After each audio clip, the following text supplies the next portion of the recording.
Coming to you live with another edition of Walk and Talk with Shango. Although we may not be doing a lot of walking this morning, it's raining too much for me, for my taste.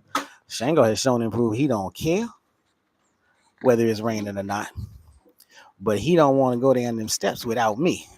So it won't be a lot of walking. So as you can see, he is definitely preoccupied with his current fixation of a water bottle. But hey, it is what it is. We all sentient beings, and we all make the best of whatever it is we got going on. So, let me see.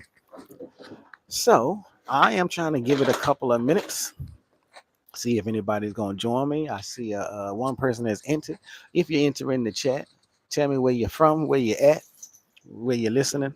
We're gonna be talking about the divine she this morning. We're gonna talk about. I'm gonna continue this conversation about divinity, but hopefully, you know, I drop a couple of comments. Hopefully, I drop a couple of jewels and gems that make you think about some stuff. So last time that I was up here, I talked about what we might call the messy middle. Let me see now. So as you can see, shout out to Doc Dreezy. Shango said take him to Africa. Shango don't want no parts of Africa. Actually, you might be right though, bro. Shango gonna be alright as long as I can find him something silly and stupid to play with. He'll be a-okay. Because as you can see, all he care about is messing around with this bottle.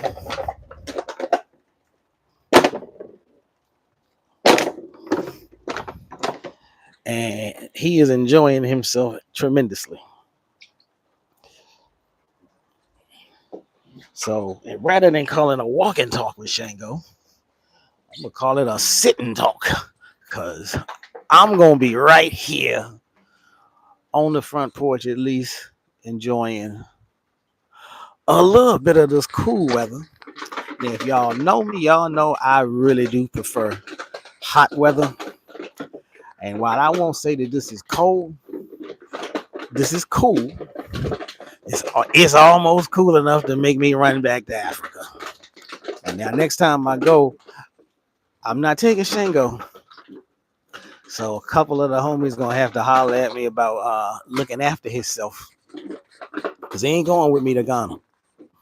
But anyhow, ladies and gentlemen, this is Shabazz with the proper perspective. I really do need you to hit the like button. I really do need you to hit the notification button so you can catch these lives.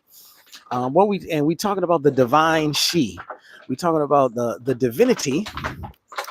I'm trying to veggie back off of the conversation that I had last time I came up on this platform, where I was talking about the characterization of the divine.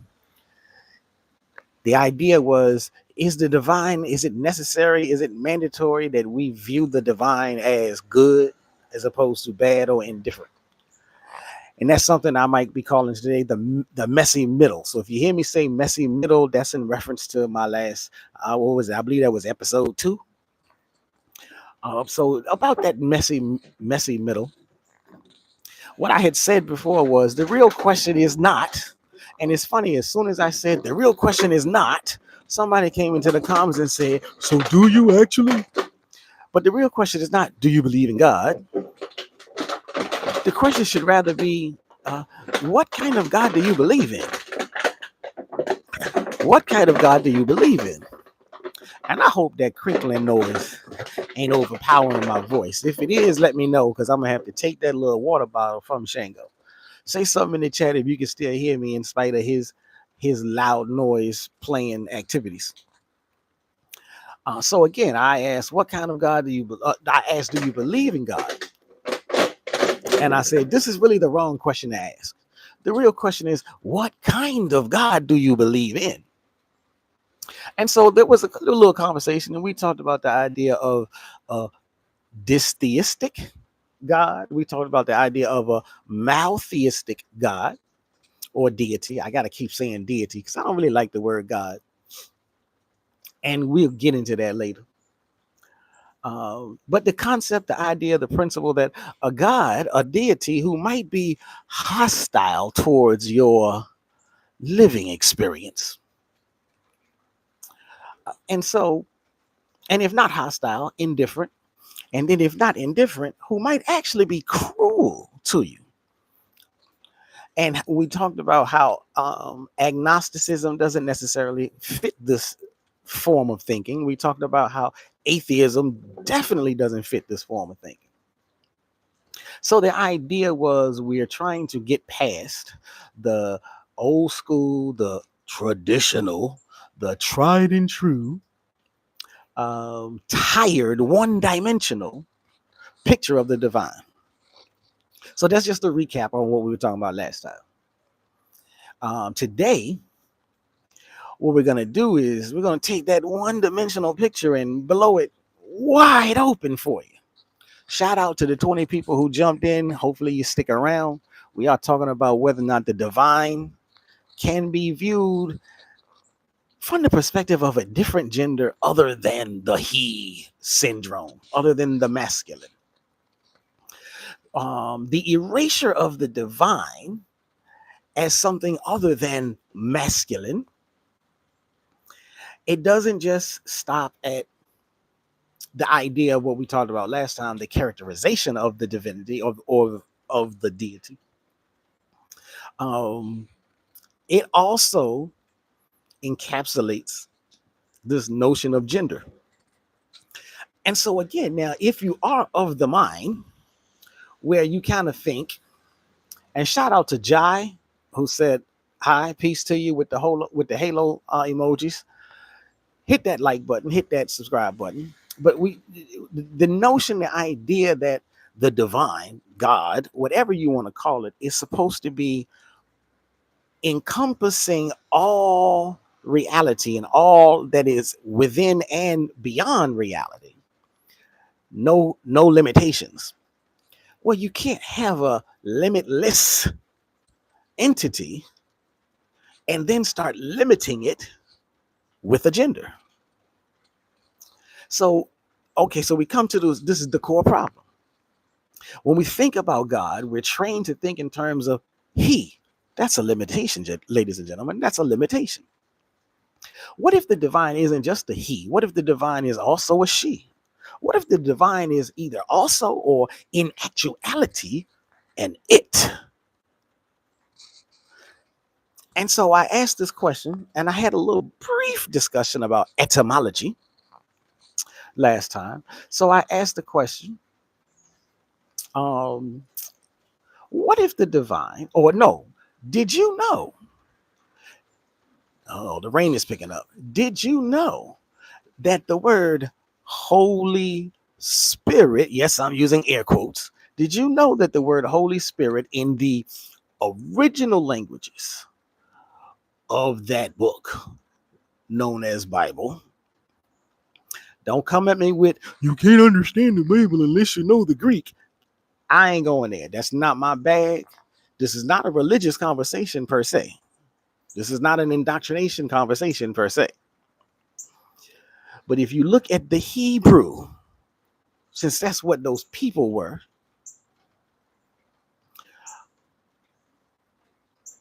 then what we want to do is deal with the Hebrew language. So in the Hebrew language, whatever the term is, and I'm going to get to that, whatever that term was that we use today, and in English, we say Holy Spirit. Ooh.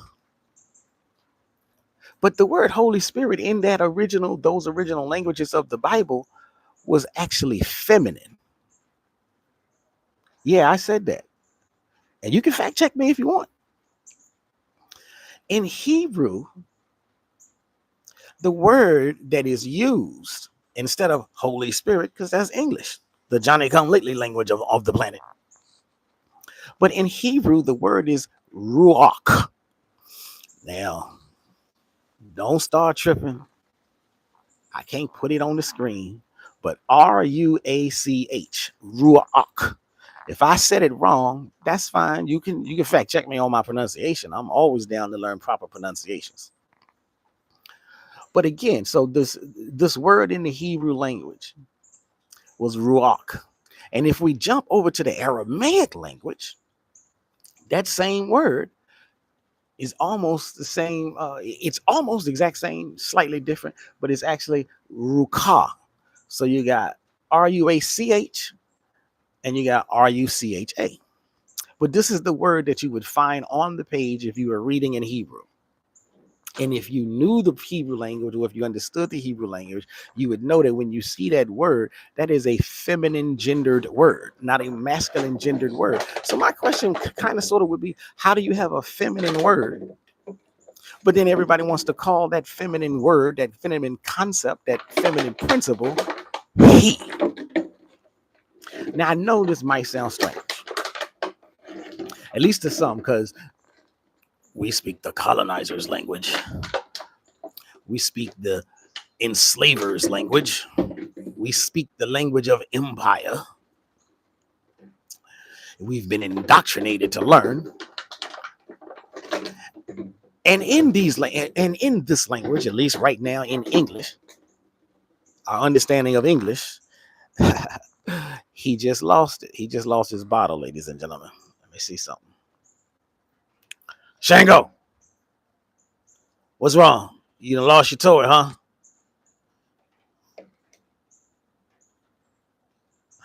It's gone.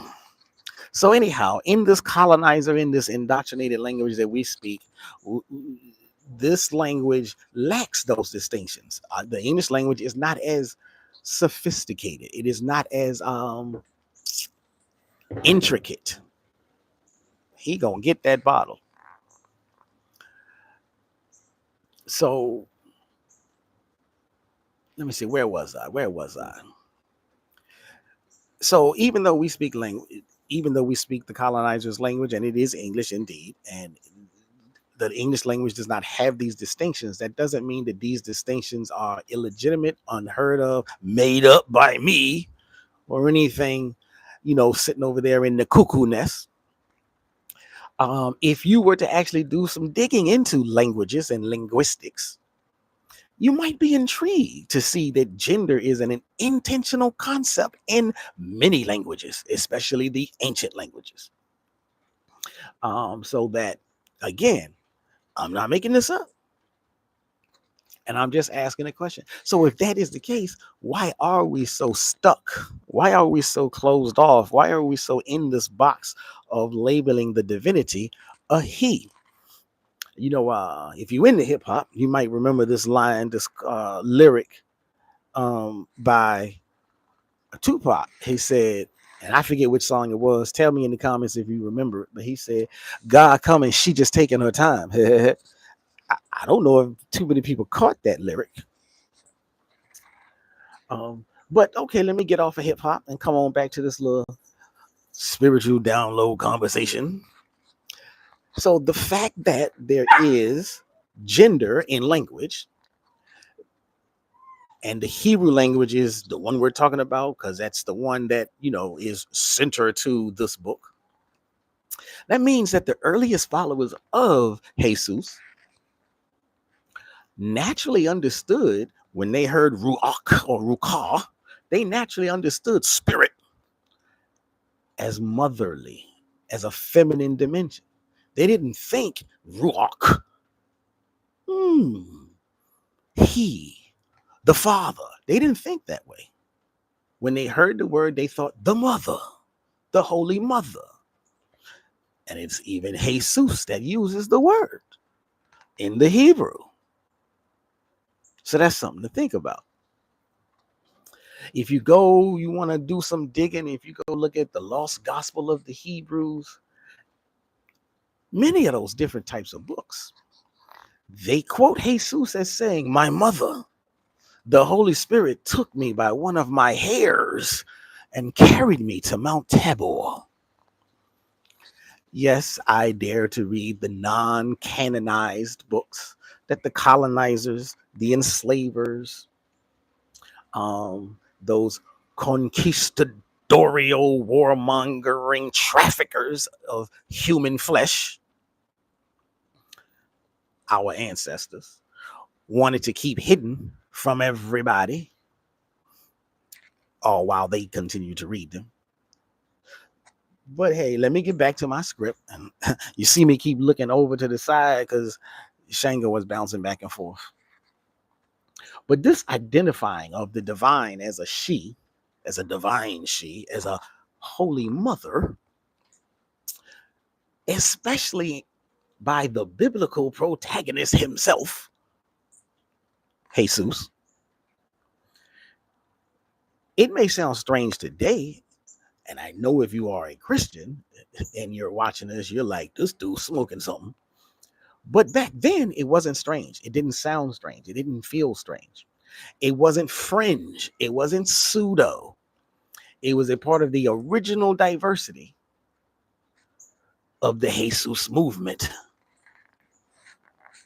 So now let me give you a little bit of historical context about erasure. That's a nice little hot button word that we use a lot today. So just remember this. The earliest believers were known simply as the way.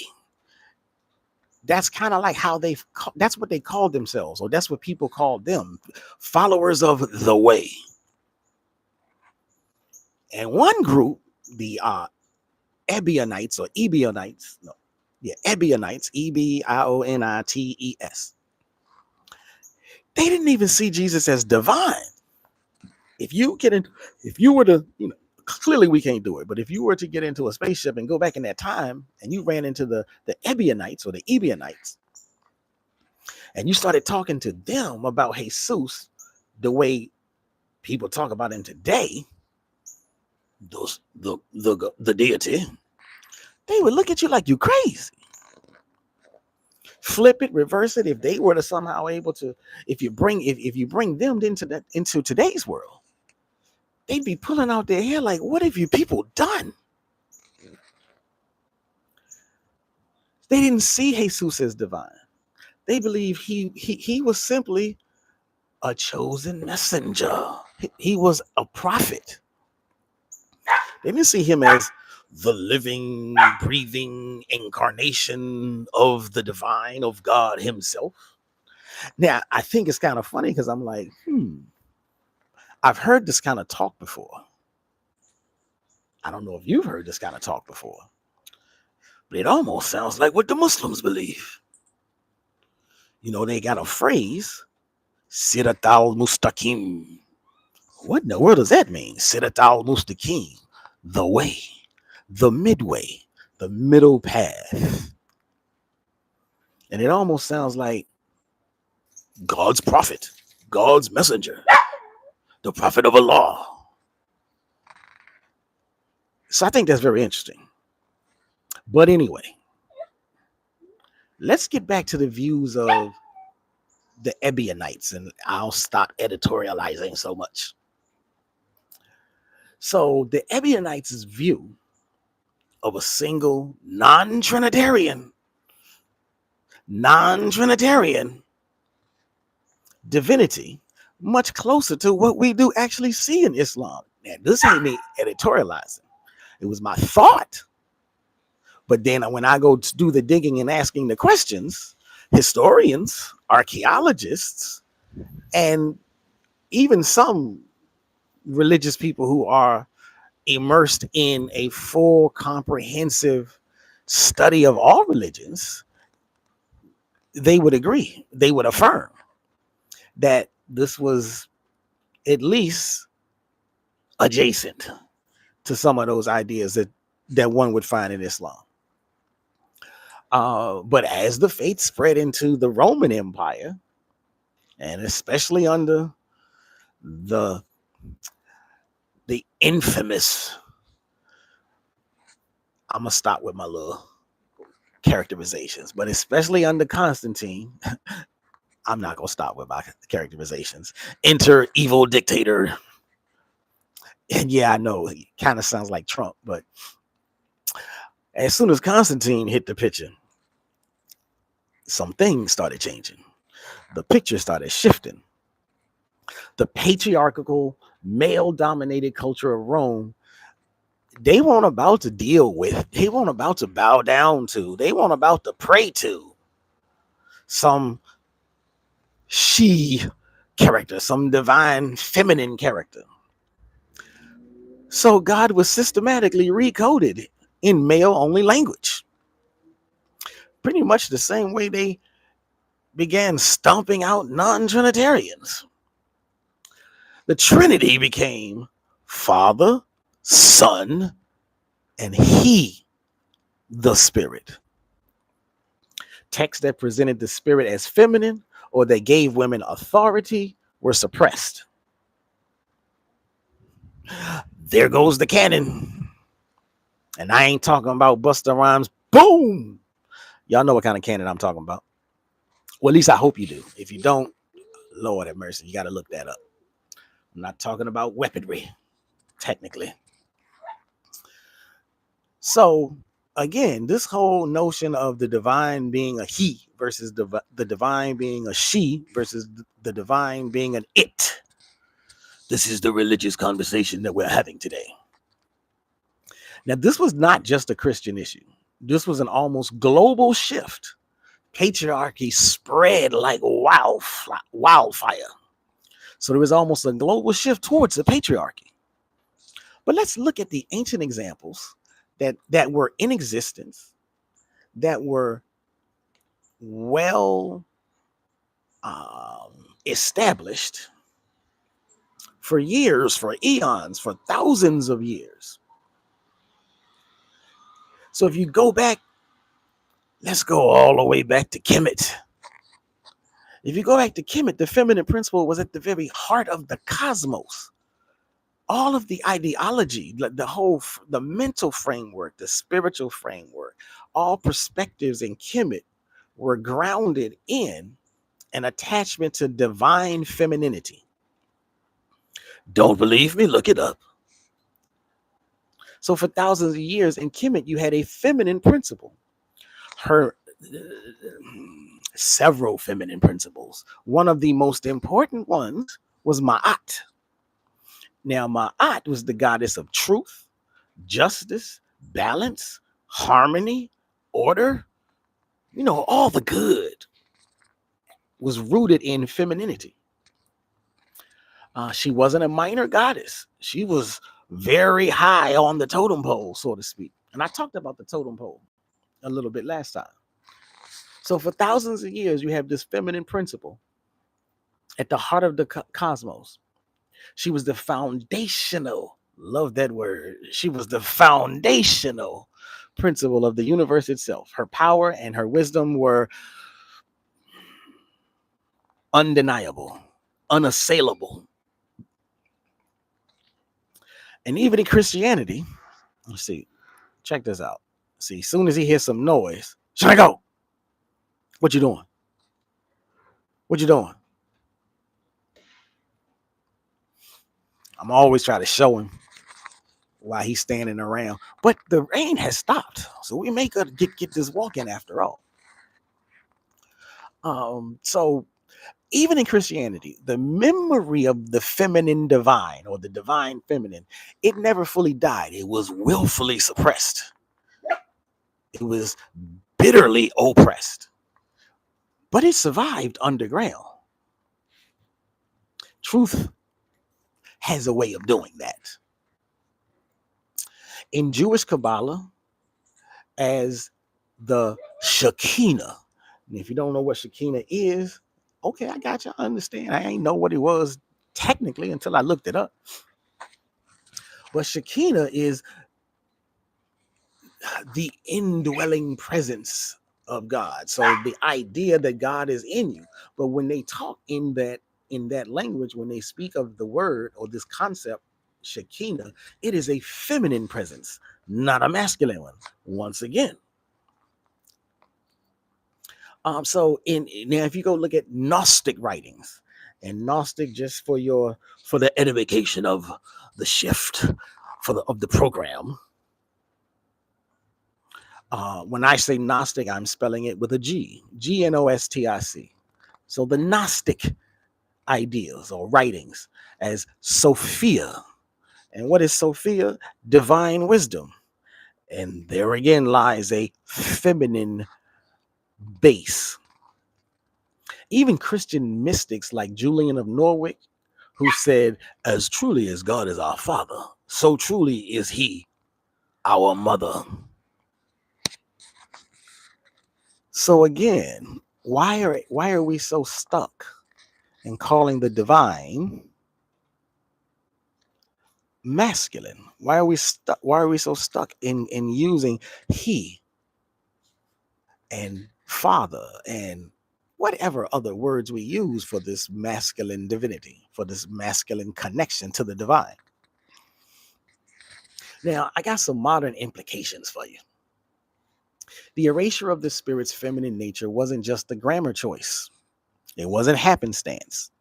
And it wasn't void of willful, evil intent.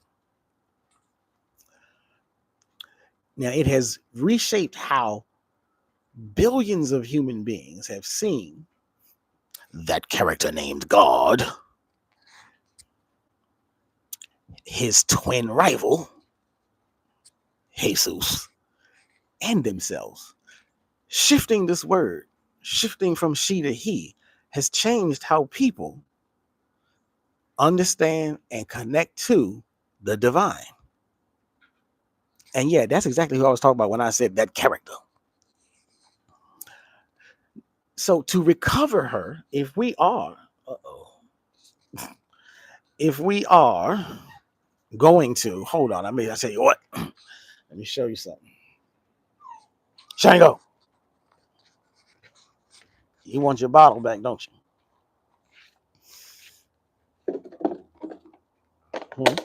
There you go. There you go. And don't just hold it, pick it up. All right, here. Come on.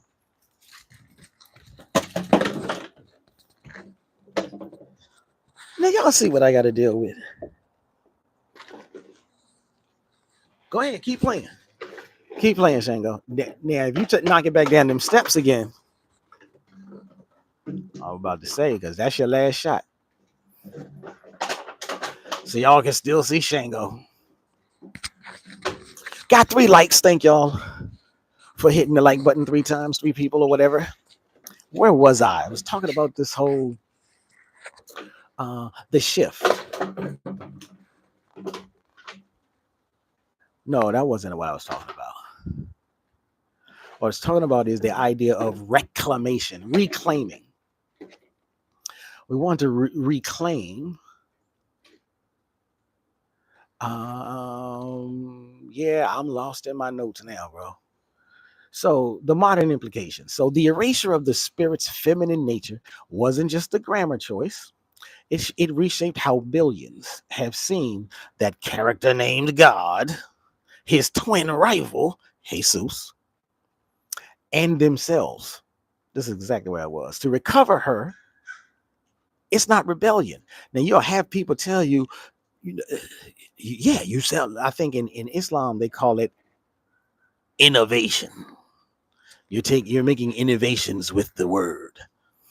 And I'm not sure what the word is inside the realms of Christianity, but they will tell you that if you're trying to change the way people think about something, then that's rebellious, that's sinful, that's wrong.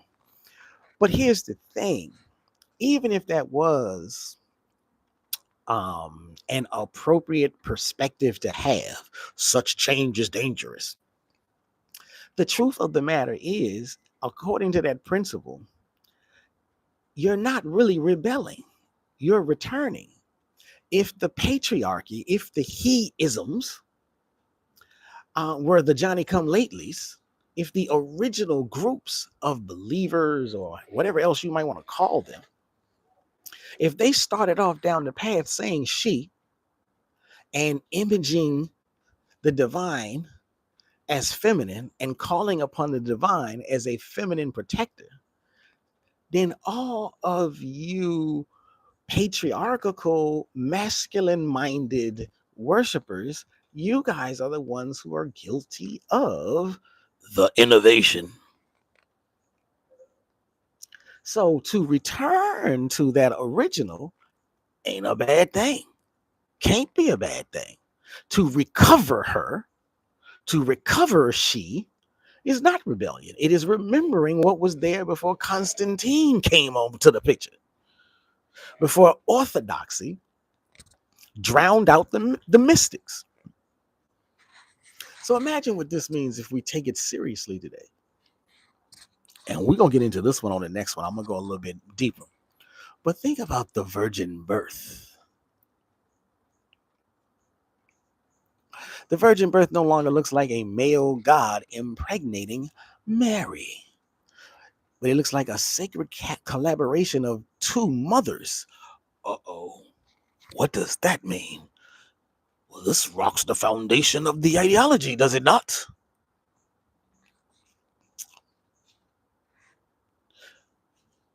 Mary and the mothering spirit. Now, if I need to run down, I probably do. But do I need to run down the etymology of virgin? In the Hebrew, not the Greek. In the Hebrew language, in the Aramaic language, not the Greek. Like I said, I probably do, and I probably will on the next episode. But Jesus is not just Son of God in a patriarchal language or in this patriarchal language. He is a child. He is the child. He is a child of the divine feminine spirit. And that gives him a human feminine strength.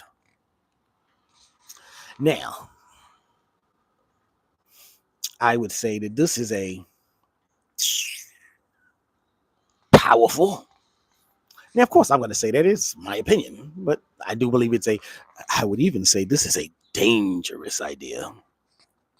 It threatens the tidy, one-dimensional Jesus. It reopens the conversation not just about the character of God, but about the very nature of the divine itself. This brings us right back to the original point. The real question is, it's not do you believe in God? The question is, what kind of God do you believe in? Now, one could easily make the argument, if you're going to stand strong on the masculine divinity, maybe that's why the world is so messed up. Maybe that's why there's so much warmongering going on, because everybody is worshiping a patriarchal, maniacal, monstrous version of the divine. And I would say if that's the case, you're going to see, then that's what you see regardless of the religion. So now, one, don't come at me and say, you're just anti-Christian. No, all the Abrahamics have this same insistence upon the divine being masculine. So if I'm going to put down, if that's what I'm doing, and I'm not saying that's what I'm doing, but if I'm going to be viewed as putting down the divine, putting down God, then you cannot say that I'm putting down the Christian God. You would have to say I'm also putting down the Jewish God. I'm also putting down the Muslim God. I'm also putting down any other organized religion group who has a patriarchal bent on how to define God, how to view God, and how to look at God, and how to approach God. Now, I will say, hey, yeah, if you think I'm looking down my nose at patriarchy, you would be correct, at least in this respect. Because I do think there is something seriously wrong with a divine presence, a divine entity that is over and over, time and time again, rooted in brutality. And you can't convince me that if the divine exists, and if the divine is all powerful, and if the divine is all knowing, and if the divine is super parental, and I think I'll base it all and land the plane, so to speak, on the parentalization of the divine, then this patriarchal masculine parent is doing a bad job. Now, that's my proper perspective. It has stopped raining, so I may actually get a chance to go for this actual walk with Shango. It's still a little chilly, so I may wait. But that's my view on today's episode of Walk and Talk with Shango. Yes, even though I've been sitting, I still wanted to try and do the stream, have this little conversation. Now, if you agree or disagree, hold on a second. It doesn't matter to me so much that you disagree. I would expect that you would disagree. I would expect that you would disagree either out of a knee-jerk reaction or even out of a well-thought journey. Everybody's journey is different, but some people's journeys are way more different than others. So I would anticipate any type of contrarian responses. I'd love to see them. I think of the chat room as the battlefield. So put your dukes up. Let's get it popping in those comments. And I will see you, like I said, if you hit the like button, if you hit the subscribe button. This has been Shabazz with the proper perspective. And you will then see me. You will join me on my next episode, either of Walk and Talk with Shango or Pan-Africanism 101.